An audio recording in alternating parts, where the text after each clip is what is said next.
My father was a very good surgeon, and my mother was a nurse.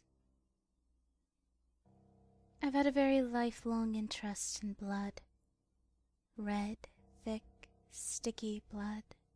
My mother always wanted me to be perfect. Perfect Mia. Around my 13th birthday, I realized that. Just like I realized I could never fulfill her wish. It drove me crazy, and every night I would cry myself to sleep. Then I realized my life wasn't what I thought it was. I don't have many friends, nor am I smart or beautiful. I was really pissed at myself. I would rip up all the photos of myself and set them on fire. And I took the sharp shards in my room and locked them in a box. Every time I fucked something up, I took one out of the box and pushed them into my skin until I saw blood. I have such beautiful blood, a perfect dark red. Just a few hours ago, I helped my mother make dinner when I accidentally let the meat burn black. My mother yelled at me. But that was the moment I realized it never was my fault.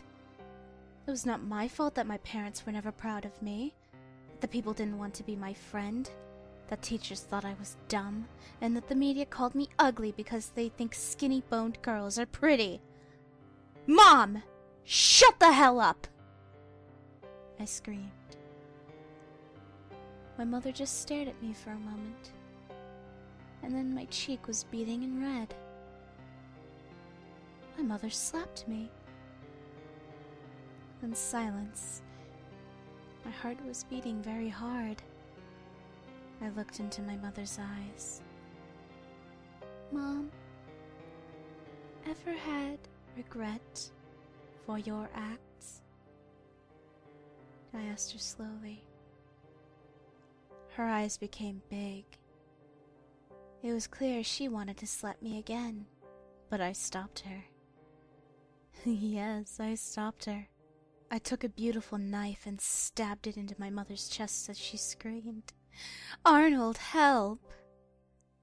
She screamed for my dad, but he doesn't come home until 10.